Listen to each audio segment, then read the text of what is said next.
고생과 수고가 지나간 후 광명한 천국에 편이실 때 인내한 주님을 모시는 곳 영원히 내 영광 되리로다.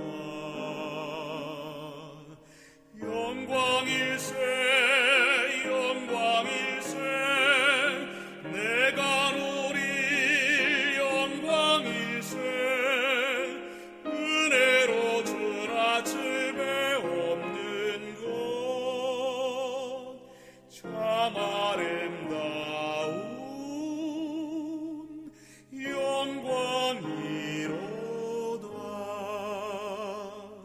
주께서 한없는 은혜로서 천국에 거할 곳 내게 줄 때 거기서 주나 칠배 없는 곳 영원히 내 영광 되리로다. 영광일세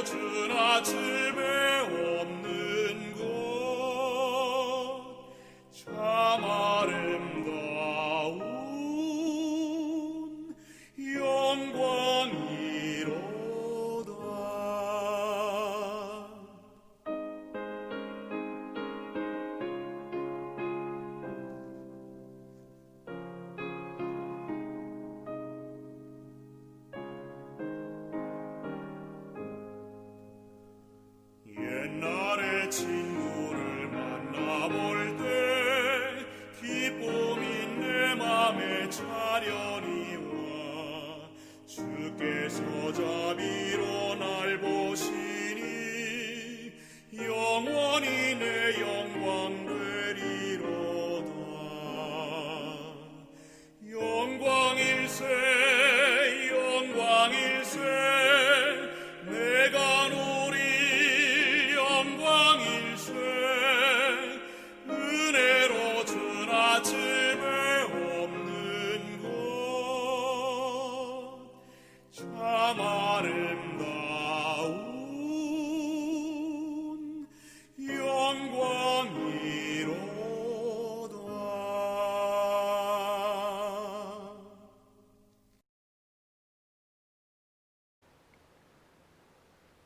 사랑하는 탁구마 교회 성도 여러분, 그리고 세계 여러 나라에서 팟빵과 유튜브를 통해서 이 말씀을 애청하는 청취자 여러분, 안녕하십니까? 요즘 우리들 주변에 들려오는 소식은 우리를 우울하게 하고 우리를 답답하게 하고 우리를 슬프게 하는 소식들이 많이 들려옵니다.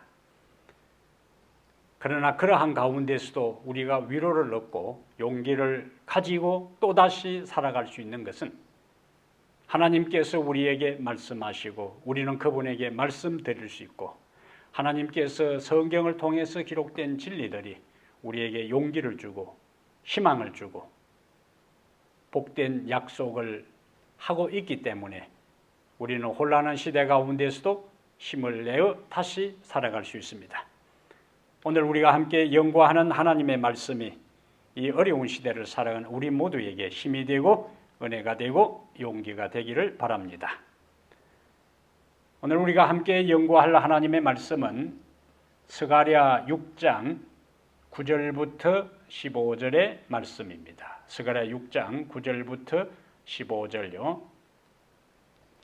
여호와의 말씀이 내게 임하여 이르시되 사로잡힌 자 가운데 바벨론에서부터 돌아온 헬데와 도비야와 여다야가 스바냐의 아들 요시야의 집에 들어갔나니 너는 이날에 그 집에 들어가서 그들에게서 받되 은과 금을 받아 멜루간을 만들어 여호사닥의 아들 대제사장 여호수아의 머리에 씌우고 말하여 이르기를 만군의 여호와께서 이같이 말씀하시되 보라 싹이라 이름하는 사람이 자기 곳에서 돋아나서 여호와의 전을 건축하리라.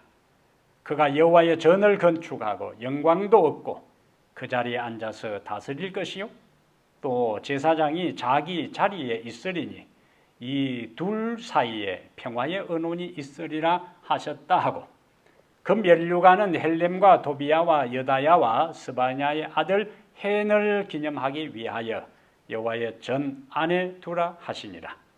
먼데 사람들이 와서 여호와의 전을 건축하리니 만군의 여호와께서 나를 너희에게 보내신 줄을 너희가 알리라.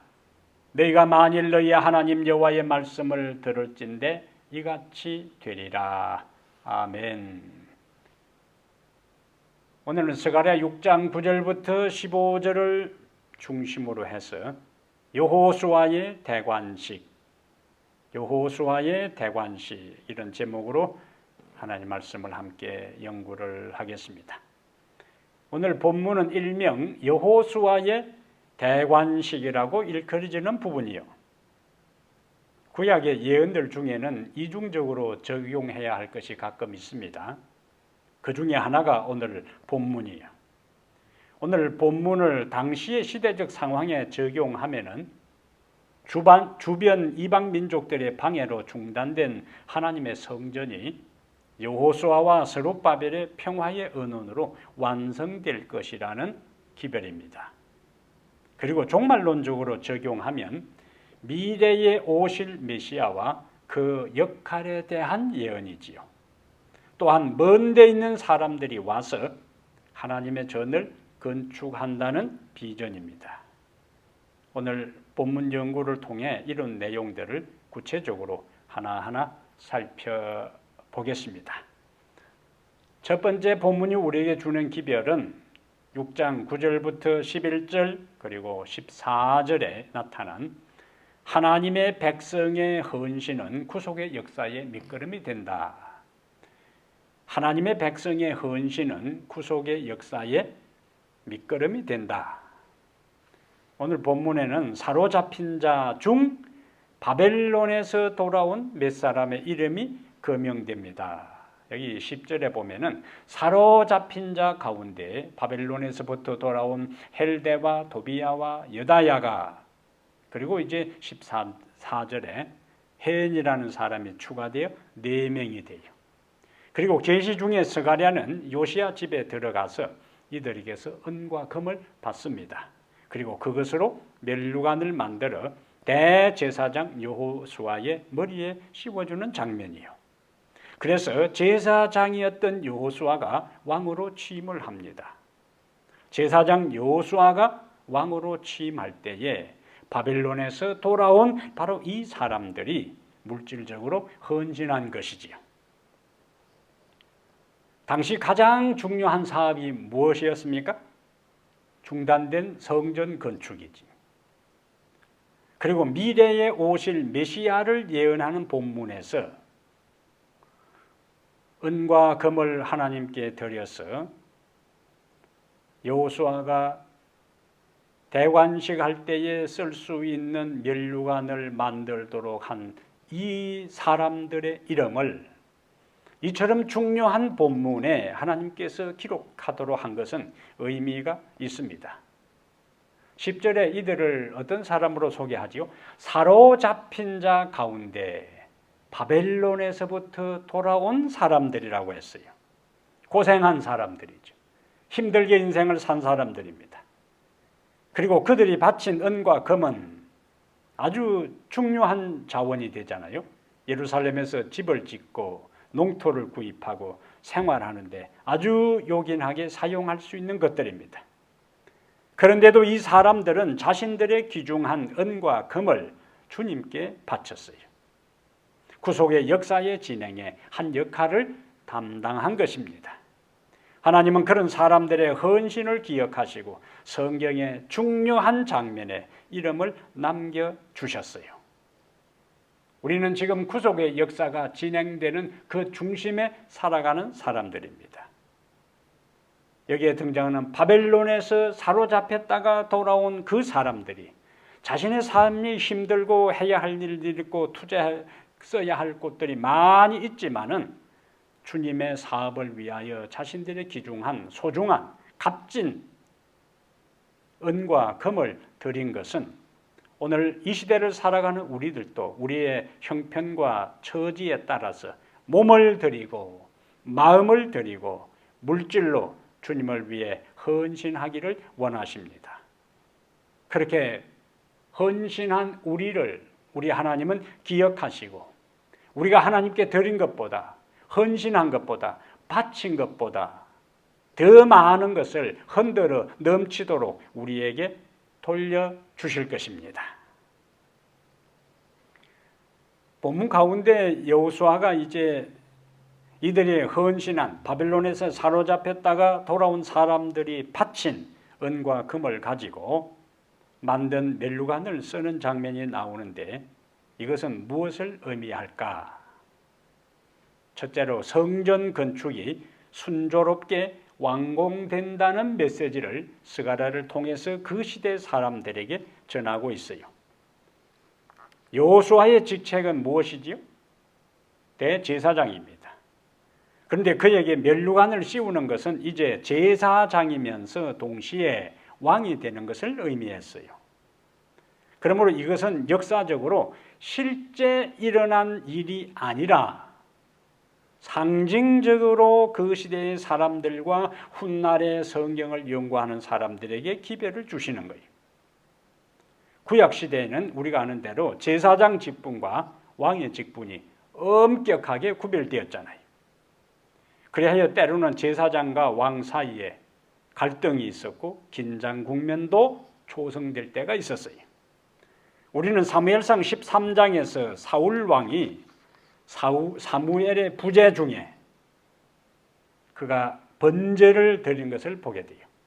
사울이 번제 드리기를 마쳤을 때 그 현장에 나타납니다. 그리고 왕이 망령되이 행했다고 혹독하게 견책해요. 그러면서 하나님께서 왕의 자리를 다른 사람에게 넘길 것이라는 충격적인 기별을 사울에게 전달합니다. 우리는 다시 역대하 26장에 유다의 우시야 왕이 강성하여짐에 교만하여 성전에서 제사장만이 할 수 있는 향단에 분향하려고 시도하는 것을 봐요. 그러다가 그의 이마에 나병이 발병하여 별궁에서 생을 마칩니다. 두 사건 모두 왕권과 사제권이 엄격하게 분리되어 있는데 왕권을 소유한 자가 사제권까지 넘보다가 나타난 비극적인 이야기입니다.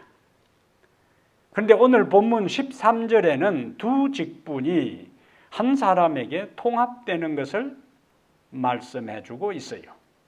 자, 우리가 지금까지 아는 대로 지금 바벨론에서 돌아온 사람들 가운데 유력한 두 지도자가 있는데 종교적인 지도자 제사장은 누구죠? 여호수아고, 그 다음에 정치적인 일반적인 모든 것을 통괄하는 총독 정치적인 지도자는 스룹바벨입니다. 그래서 여기 여호수아가 이 멜루관을 썼다 하는 이 말은 종교 지도자와 정치 지도자인 여호수아와 스룹바벨이 의기투합하여 한 사람처럼 된 것을 말하고 있어요. 그 결과 성전 건축이 완공될 것이다 하는 희망적인 기별입니다. 연합의 중요성이지. 여호수아하고 총독 스룹바벨이 서로 힘겨루기를 하고 파워 게임을 벌였다면은 이스라엘 자체도 분열되고 유대 나라에서 돌아온 그 사람들 자체도 여호수아를 따른 사람이 있고 스룹바벨을 따른 사람들 때문에 혹독한 분리된 그 질이 멸절된 상태가 되고 말았을 것이고 성전 건축은 꿈에도 꾸지 못하고 끝나고 말았을 거예요. 두 사람이 연합했어요. 가정도 연합해야 되고 교회도 연합해야 되고 국가도 연합해야 하는 겁니다. 그 중심에 우리 모두가 있게 되기를 바랍니다. 오늘 본문에 다시 여호수아가 멸류관을 쓴 이 장면은 무엇을 우리에게 말해주고 있는가? 이것은 바로 메시아에 대한 예언입니다. 오늘 본문의 말씀은 스가랴 당시에 적용될 뿐만 아니라 종말론적으로 미래에 대한 것까지를 다 포함하여 이중적으로 적용돼요. 여호수아가 멸류관을 쓰고 왕이 되는 것은 여호수아와 스룹바벨의 뜻이 잘 맞아 그 당시에는 성전 건축이 잘 마무리될 것에 대한 말씀이다 하는 것은 앞에서 말씀을 드렸습니다. 그리고 이것은 그 당시에는 그 의미였다 그거예요. 여호수아와 스룹바벨이 협력해서 성전 건축이 잘 맞춰질 것이다. 그 계시에 대한 내용이고, 이중적으로 적용해서 본문을 종말론적으로 적용한다면 어떤 의미가 있을까? 여호수아가 멸관을 썼다. 그는 제사장 신분이었는데 멸관을 쓰고 이제 왕권을 가지게 되었다. 종말론적으로 무엇을 의미할까? 여호수아는 제사장이지요. 총독은 스룹바벨입니다. 그러므로 스가랴의 이상 중에 여호수아가 멸관을 쓰고 왕의 대관식을 가진 것은 실제적으로 그가 왕이 되어 스룹바벨의 자리를 이어받은 게 아닙니다. 제사장이었지만 왕으로서 왕관을 쓴 여호수아는 왕과 제사장의 기능을 동시에 수행하는 종말론적으로 미래에 오실 메시아를 예표한다 하는 말씀이, 이게 중요합니다. 예수 그리스도 그분은 왕이면서 동시에 제사장이세요. 자, 우리가 상적으로 아는 대로 구약시대에 세 직분의 사람들이 취임할 때 기름을 부었지요. 왕이 있고 제사장 그리고 선지자가 있습니다. 예수님은 이 역할을 하도록 그가 침례를 받고 물에서 올라오실 때에 하늘로서 성령이 그에게 충만히 임해서 기름 부음을 받으셨어요. 자, 구약시대에 오늘 본문에 나오는 여호수아의 이름이 신약에 와서는 그대로 예수라는 이름으로 사용됩니다. 그러니까 여호수아는 제사장이면서 직책을 수행하다가 멸관을 써서 왕권을 가지게 된 여호수아는 바로 미래에 오실 메시아, 자기와 똑같은 이름을 가질 예수님에 대한 상징적 인물이다 하는 것이지요.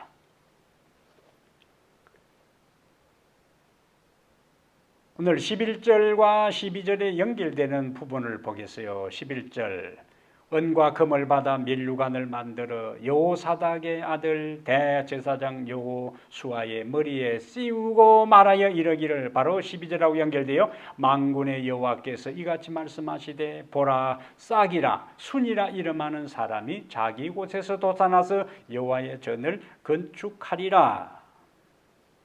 그러니까 연결되는 것을 바로 보면은 여호수아에게 멸류관이 씌워지고 바로 여호와께서 뭐라고 말씀하셨냐면은 싹이라 순이라 이름하는 사람을 이야기한 걸 보니까 여호수아가 바로 순이요 싹이 되는 겁니다.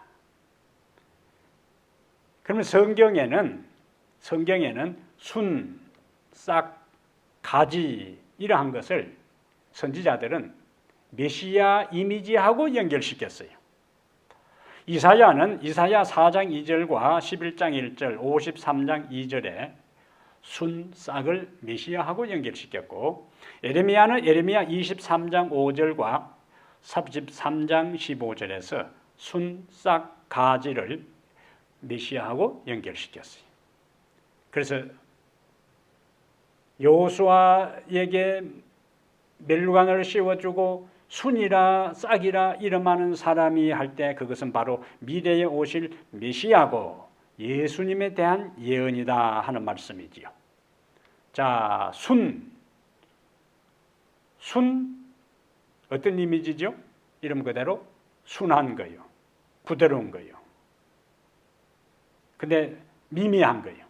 싹 가지고는 아직 나무에 우리가 씨를 뿌렸다. 싹이 돋아났다. 순이 났다. 그 가지고는 아직 미래를 예측할 수가 없어요.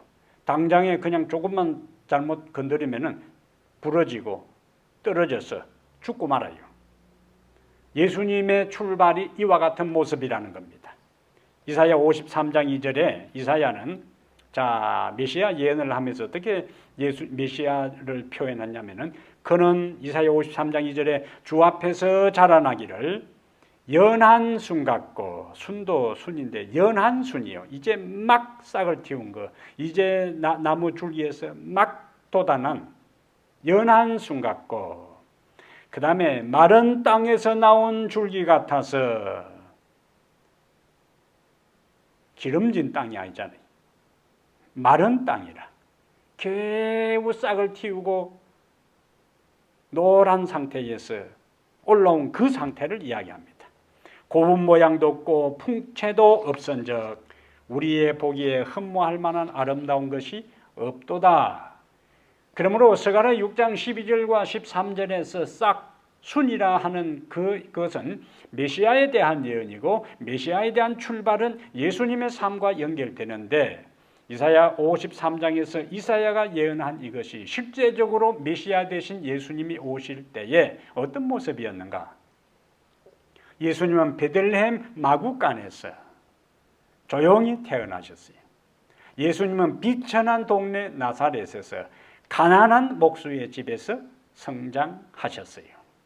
미미하고 하찮고 드러낼 것, 자랑할 것도 없고 그렇게 편한 것도 없는 초라한 가정, 초라한 출발, 초라한 성장 배경이라는 말씀이, 그것을 이사야 53장 2절에서 주 앞에서 자라나기를 연한 순 같고 마른 땅에서 나온 줄기 같다, 그렇게 메시아에 대한 미래적 모습을 묘사한 것입니다. 그런데 싹으로 오실 메시아, 순으로 오실 메시아는 비천하고 보잘것없는 환경에서 출발했지만은 오늘 12절 13절에 어떤 역할을 하는가? 반복해서 12절 마지막에 싹이라 이름하는 사람이 자기 곳에서 돋아나서 여호와의 전을 건축하리라. 다시 13절에 그가 여호와의 전을 건축하고, 출발은 비천하고 보잘것없었어요. 그러나 그런 환경에서 출발하셨지만은 여호와의 전을 건축할 것이다. 사실 유다 왕국이 바벨론에 의해서 망한 다음에 다윗 왕조는 역사 무대로 다 사라진 것처럼 보였어요. 다윗의 가계에서, 왕조에서 600년 동안 이스라엘의 보호자에 앉은 왕이 등장하지 않았습니다. 다윗 왕조의 나무 그루터기는 다 말라 비틀어져서 생명이 없는 것처럼 보였어요. 그러나 예수 그리스도는 자기 곳에서 돋아나서 무슨 중요한 일을 하는가? 여호와의 전을 건축하리라. 생명이 없는 것처럼 보였지만, 미미하고 하찮고 보잘것없는 것처럼 보였지만 예수님은 자라나서 그의 가지가 세상 끝까지 이르게 되었습니다. 그리고 그가 다시 오실 때에는 13절에 그는 강한 나무로 자라나서 다시 오실 때에는 영광도 없고 그 자리에 앉아서 다스릴 것이라고요. 출발은 뭡니까? 자기 보라 싹이라 이름하는 사람이 자기 곳에서 돋아나서 미미한 출발이고 하찮은 출발이고 초라한 출발인데, 그에게 주어진 책무 여호와의 전을 건축하고 영광도 없고 자리에 앉아서 다스릴 것이라고요. 그가 초림할 때에는 가시관을 썼어요. 그가 만왕의 왕으로서 온 땅을 다스리기 위해 재림하실 때는 승리자로 왕관을 쓰고 이 땅에 오실 것입니다.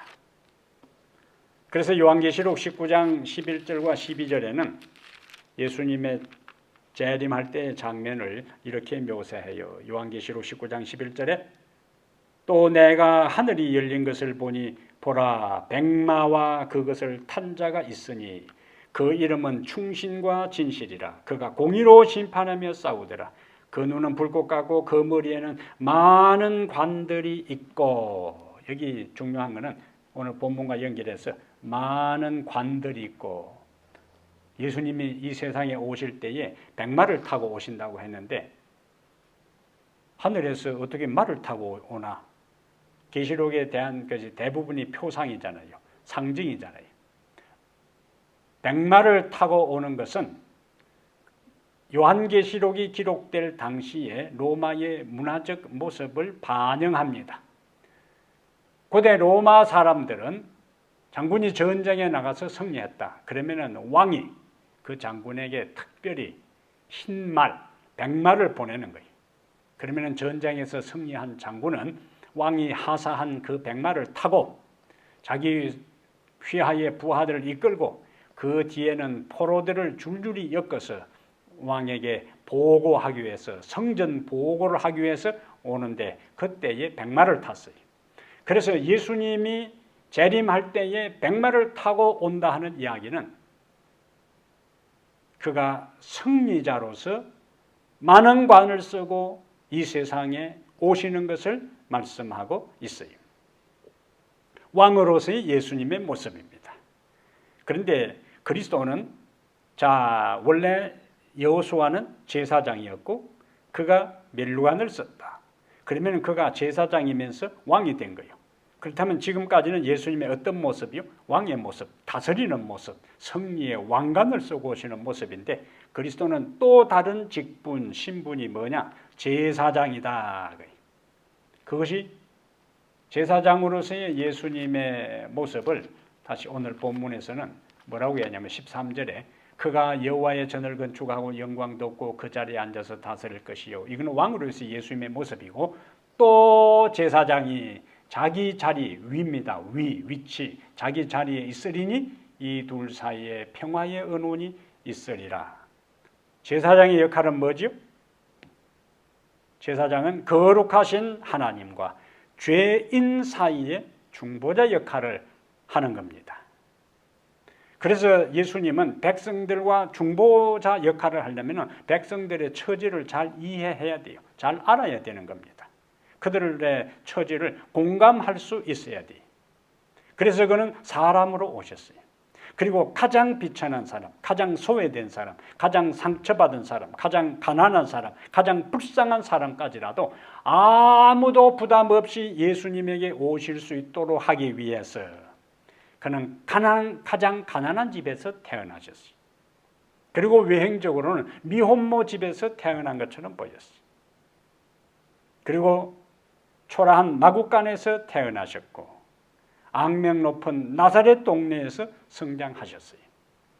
그러므로 이 세상에 죄인된 모든 사람들, 삶의 고달픈 모든 사람들, 인생의 문제를 안고 뜬 눈으로 밤을 지새우는 숱한 사람들에게 예수님은 누구든지 자기에게 올 수 있도록, 자기의 이름을 부를 수 있도록, 도움을 요청할 수 있도록 예수님의 삶은 그렇게 출발하신 거예요. 그가 왕궁의 왕자로서 태어나고, 그가 부잣집에 태어나고, 그가 장군의 집에 태어나고, 이렇게 했으면은 가난한 사람이나 불황무식한 사람이나 비천한 사람이나 소외된 사람들은 감히 예수님께로 가까이 갈 수가 없었을 거예요. 그러나 예수님은 가장 밑바닥에서 시작하셨어요. 그래서 그는 우리를 대변할 수 있습니다. 우리를 중보할 수 있습니다. 왜? 그는 인간으로서 모든 인간이 경험하는 아픔과 고통과 배신과 피곤함과 서러움을 생생하게 경험했기 때문에 우리가 한마디 하면은 우리의 입에서 주님의 이름을 부르는 그 순간에 우리의 마음의 상태와 우리의 고초와 우리의 고통과 아픔과 갈등을 주님은 다 이해하실 수 있어요. 그래서 그분은 우리의 제사장이 되는 겁니다. 히브리서 2장 17절에 예수님도 범사의 형제들과 같이 되심이 마땅하도다. 이는 범사의 형제들과 같이 되심이 마땅하다고 했어요. 우리의 중보자가 되기 위해서. 이는 하나님의 일에 자비하고 신실한 대제사장이 되어 백성의 죄를 속량하려 하심이라. 아멘. 이러한 예수님이 우리에 계시는 것이 얼마나 감사한지 몰라요. 얼마나 든든한지 모릅니다. 얼마나 위로가 되는지 모릅니다. 얼마나 용기가 되는지 모릅니다. 그분은 나의 모든 것을 이해하실 수 있어요. 내 모든 것에 공감할 수가 있어요. 내 눈에 흐르는 눈물을 다 아시고 내 입에서 나오는 한숨 소리를 다 들으시고 우리의 눈물을 닦아주시며 우리의 등을 토닥거려 주시고 우리를 위해 하나님 앞에 중보하고 계시는 예수님의 계심에 대해 감사하며 용기 있게 인생을 살아가게 되기를 바랍니다. 예수님은 우리의 제사장이 되는 것은 참으로 고마운 일이고 감격스러운 일이고 감동적인 일이에요. 그런데 예수님은 또 우리의 뭐가 되신다고요? 예수님의 직분은 제사장임과 동시에 왕이시라 그랬어요. 제사장에 대해서 예수님에게 고마워하고 감사할 뿐만 아니라 이제는 그분이 왕의 신분이기 때문에 그분의 말씀, 그분의 교훈, 그분의 가르침, 그분의 명령, 왕명에 대해서 우리는 귀 기울이고 그 가르침에 굴복하고 따르는 삶이 필요합니다. 내가 필요한 것만 요구해서 얻고 그분의 명령과 가르침과 교훈은 귀담아 듣지 않는다면 이율 배반적인 거예요. 예수는 우리의 제사장이 될 뿐만 아니라 우리의 왕이 되기 때문에 그분이 명하시고 그분이 가르치신 말씀을 따르게 될 때 우리는 그분이 계시는 하늘 왕국에 들어가는 왕자와 공주의 놀라운 축복을 경험하게 될 것입니다. 여기 6장 12절과 13절에 또 우리가 집중해야 할 말씀이 있는데 앞에 잠깐 말씀드린 그 메시아가 무슨 일을 하는가? 12절 13절에 여호와의 전을 건축하리라. 13절에 그가 여호와의 전을 건축하리라. 싹으로 상징된 메시아가 여호와의 전을 건축할 것을 두 번이나 강조하고 있어요. 그럼 이건 뭘 의미할까요? 전을 건축한다. 성전을 건축한다. 메시아가 와서 성전을 건축한다. 무엇을 의미할까? 신약에 와서 예수님께서 제자들과 나눈 대화 가운데 우리가 단초를 발견할 수 있습니다. 마태복음 16장 18절을 보겠어요. 마태복음 16장 18절에 베드로의 위대한 고백, 주는 그리스도시요 살아계신 하나님의 아들이다 하는 위대한 고백을 들은 다음 예수님께서 제자들에게 말씀합니다. 16장 18절에 또 내가 네게 이르노니 너는 베드로라. 내가 이 반석 위에 내 교회를 세우리니 음부의 권세가 이기지 못하리라. 여기 이 반석이 무엇인가? 베드로인가? 예수님인가? 여러 주장들이 있지만은 성경 전체 흐름 속에서 이 반석은 베드로가 아닙니다. 다른 어떤 교회에서는 이 반석을 베드로로 보지만은 베드로로 볼 때에는 음부의 권세가 이기지 못하리라 하는 말씀, 베드로 위에 교회를 세워가지고 베드로가 나중에 예수님을 부인하게 되는데 앞뒤가 안 맞잖아요. 이 반석은 예수님이십니다. 그리고 예수님께서 뭐라고 말씀하시는가? 내 교회를 세우리니. 교회의 주인이 누구인가? 예수님이시다. 우리가 속해 있는 이 교회, 여러분이 속해 있는 그 교회 주인은 장로도 아니고 목사도 아니고 창립 멤버도 아니고 교회를 건축할 때 돈을 많이 헌금한 사람도 아니고 가족 수가 많은 사람도 아니고 교회의 주인은 예수 그리스도입니다. 사람이 주인 노릇하면 절대로 안 되는 겁니다.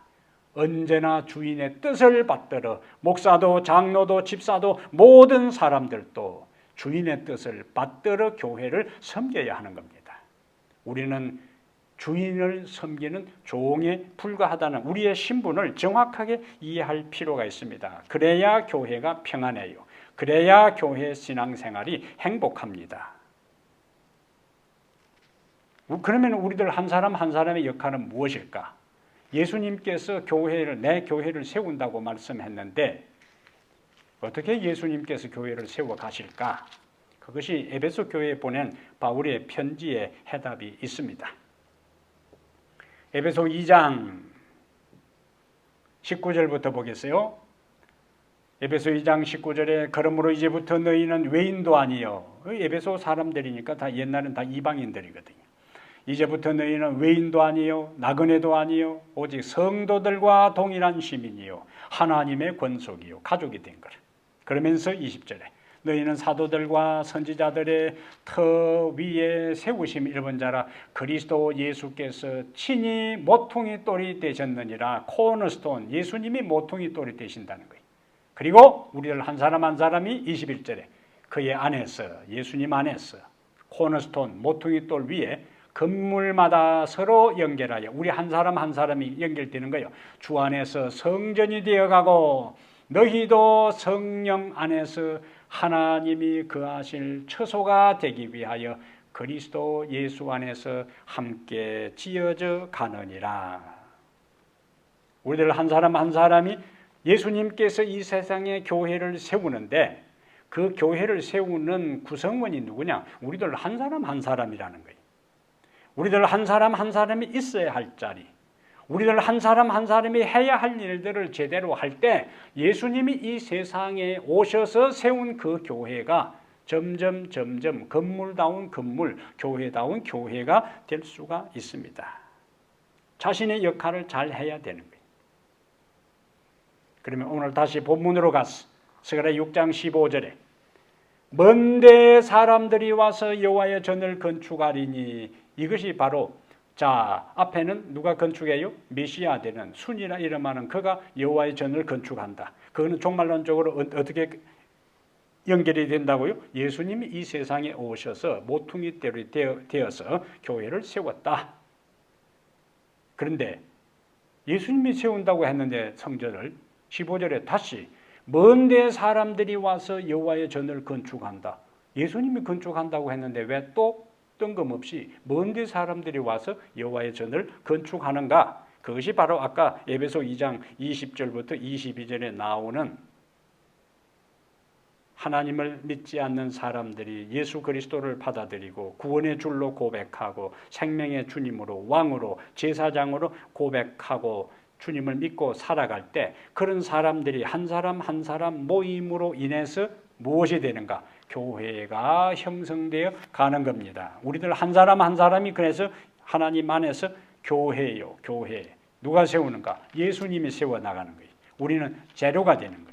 우리는 건물을 구성해 나가는 한 사람 한 사람이 다 자료가 되는 거예요. 그래서 있어야 할 자리에 우리가 다 있게 될 때 그 교회는 튼튼하고 건물다운 교회가 될 수가 있는 겁니다.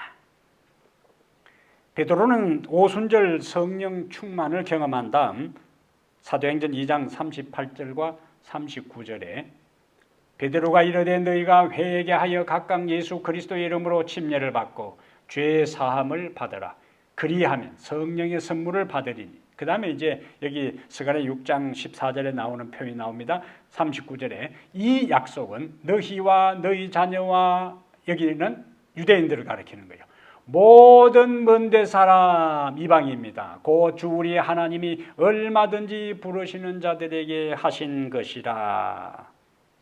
오순절 세계 각지에서 모여있는 사람들에게 베드로가 선포할 때 모든 먼데 있는 사람에게 성령의 약속이 주어졌다. 예수 그리스도를 받아들이고 구원 소망 가운데 살아갈 수 있는 은혜가 주어졌다는 거예요.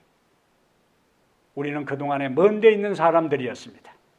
하나님을 모르고 살았던 사람들이, 주님과 상관없이 살았던 사람들이. 근데 예수 그리스도로 말미암아 우리는 지금 하나님의 성전을 지어가는 사람들이 되었습니다. 이제 아직도 먼데 있는 사람들이 있습니다.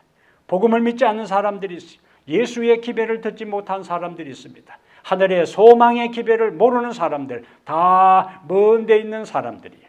그런데 그 먼데 있는 사람들이 스가랴 6장 15절에 와서 여호와의 전을 건축하리라고 했으니까 그들을 불러 모으는 일을 누가 해야 하는가? 우리가 해야 하는 것입니다. 그때 예수님이 세상에 오셔서 교회를 세운 그 일이, 성전을 건축한 그 일이 모든 먼데 있는 사람들이 한 사람 한 사람 와서 건물이 완성될 때 주님은 이 세상에 오실 것입니다. 우리는 성경이 하나님의 말씀임을 믿을 수 있습니다. 예수님이 재림하실 것을 믿을 수 있습니다. 우리의 삶에서 신앙이 중요하다고 생각할 수 있습니다. 우리는 예수님께서 왕으로서 이 세상을 심판하기 위해 오신다는 것을 믿을 수 있습니다. 그러나 질문은 이것입니다. 우리가 그 믿는 대로 사는가 하는 것입니다. 예수 그리스도를 우리의 제사장으로 받아들였다면, 구원의 주로 희생제물로 믿었다면 이제는 그분을 우리의 왕으로 모시고 순종의 삶을 살아가기로 오늘 결심하게 되기를 바랍니다. 그리고 아직도 먼데 있는 사람들이 우리와 함께 하나님이 거하실 성전을 지어갈 수 있도록, 우리가 속해 있는 모든 우리 타코마 교회뿐만 아니라 이 방송을 듣는 여러분 모두가 속해 있는 교회들이 예수 안에서 아름답게 지어져가는 교회가 되기를 바랍니다. 힘들고 어려운 시대를 살아가지만 우리의 인생의 기초돌, 우리의 삶의 디딤돌은 예수 그리스도입니다. 그분이 모퉁이 돌이 되셔요.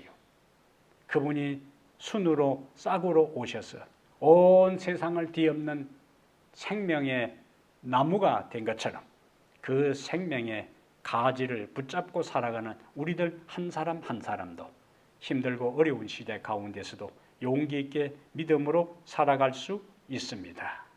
오늘 이 말씀을 듣는 모든 분들이 하나님의 주시는 은혜 가운데서 생명이 충만하고 감사와 감격이 충만한 가운데 매일매일 승리하는 성도들 되기를 주의 이름으로 축복합니다.